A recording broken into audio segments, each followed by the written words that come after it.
Hey Andy, thanks for posting your video. So you've said here you've been practicing the A minor scale and thought it may be cool to incorporate the bar chord exercise from last week's lesson. I was trying to use bar chord shape within that scale. Is there any problem with learning this way? So there's no problem with learning it this way. When you talk about a bar chord is really when you're playing across 4, 5, 6 strings. What you're going to play in the video is a power chord. So just making the differentiation there. If I could get that word out, that would be fantastic. Just having a hard time looking at the bar chord chart with all the letters. I'm not quite sure what you mean by the bar chord chart, whether that's the bar chord challenge or looking at the notes from the neck that we've done. So let me know which one you mean. I'm just having a hard time looking at the bar chord with all the letters without seeing a shape or a pattern. Overwhelming when you don't know the theory and just see a page of letters. Yeah, that's totally fine. This is, like I've mentioned before, is a incredibly complex, very, it's complex. It's like it really is learning another language, which will take, a good 3 to 5 years to become fluent in it. And yeah, it really is all about how important is it to you as well. So sometimes when we're learning something that doesn't either, someone said it's important, but it's not really important to us. Like I didn't really get good at learning to read music until I got to university level because it became important because I had to learn songs in order to do assessments. So when things become important, you will learn them.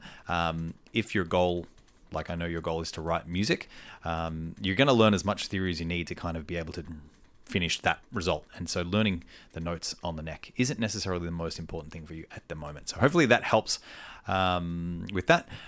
You also said that you're finding leaving your tuner on the headstock and using it as a reference for which note you're actually hitting helps me. Yeah, so that's cool. It's just a whole different way of looking at the same thing over and over again. So I didn't learn it all in a couple of weeks. Like it really did accumulate over many, many years of learning the same things over and over again. And so I'd done 6 years of music guitar playing training, learning lessons every week.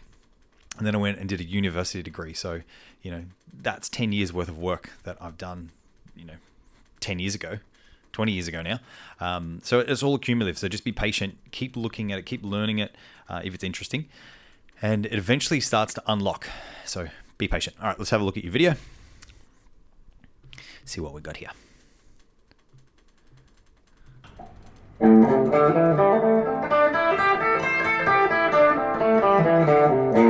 All right, it's getting pretty comfy moving around that shape, which is awesome.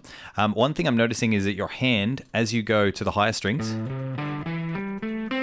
comes off the neck, and then therefore you've got these open strings that are ringing out as you go to the higher strings, the thinner strings. So you want to keep your hand kind of resting on the strings that you're not playing, so you don't have any of this extra note happening as you move down the neck. So just trying to keep this here. Alrighty, what else we got?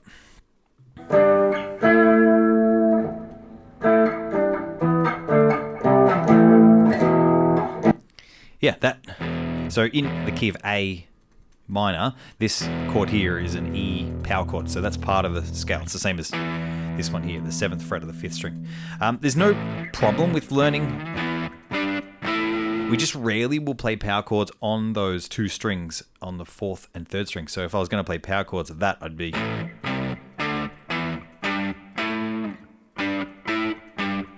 them up there. And to go down, I'd be more likely to go and play on the 6 strings. So those notes and those power chords exist all the way along each string. And you can even do it along the 5th string and go A, open bar chord, open power chord, then C, then D, then E, then...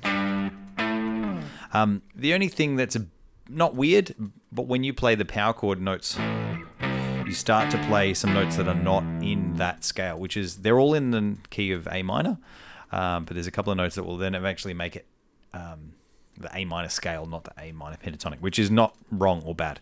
Some other cool things you can do in that kind of vein is use a pivot note. So playing notes...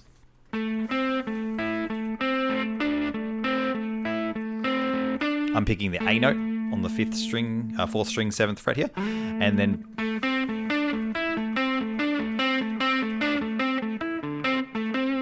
and just moving around and pivoting on that note. It's a kind of a cool little technique that makes...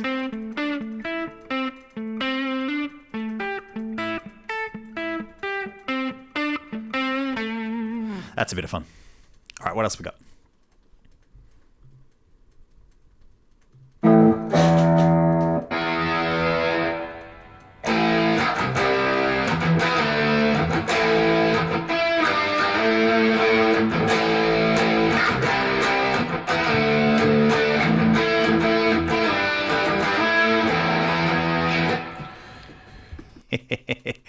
Yeah, same deal. Obviously, adding distortion. So, very rarely would we play those notes on the fourth and third strings. We'd play them up here, and it makes it easier to play. Sort of makes it easier to play those 3-note power chord voicings. So the same as. So it might be worth learning it on the 5th string. And obviously, as we accumulate all of the knowledge of all the different 5 shapes, you'll start to see that, they all exist along every string in every sort of shape and position along the guitar. So I hope that helps. Try to keep that hand nice and close to the neck so you don't have any open strings ringing as you go higher up the neck. And yes, I would try to keep one last thing, just try to keep the exercises to one thing. So if you're working on the A minor pentatonic scale, work on that. But no harm in experimenting. And if it inspires a song idea, then follow that. All right.